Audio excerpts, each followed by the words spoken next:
也若伫咧新北市土城中卫区，有民众发现排水沟啊有真侪土霉水一直流出来，甚至有当时啊是红色的。也若伫咧另外一个工地当咧起社会主体，因为无清理沉沙池，去互环保局查到违规，这两个施工的建案拢予裁罚。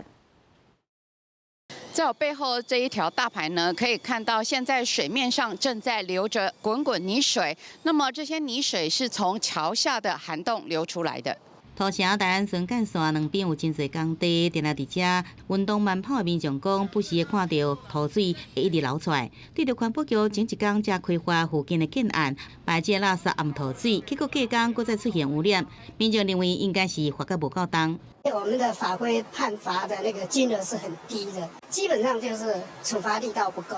希望能够加大处罚力道。新北市环保局初稿开发的是这个新建案，民众检举了后，稽查人员到现场发现工地伫进行连续病的作业，暗门土这废水一直流到外口出来，认定违反只有无法，相关会裁罚300万块。另外，工地无沉沙池定期清理维护的记录也互开罚，相关会使罚到这600万块。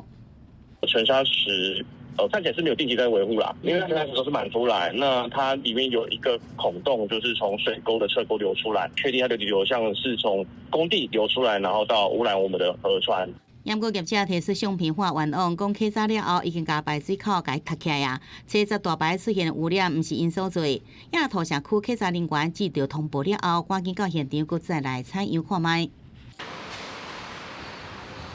初稿检举查到违规，要这社会主体工地互检举排洪水，稽查人员到位时并无排放。环保局研判红色混粒可能是乌地基的时阵地下水流出来造成的。这社会主体工地也无这个沉沙池定期清洁维护记录也互发，并且爱甲这个排水口出现了红色水先甲清除清气。记者综合报道。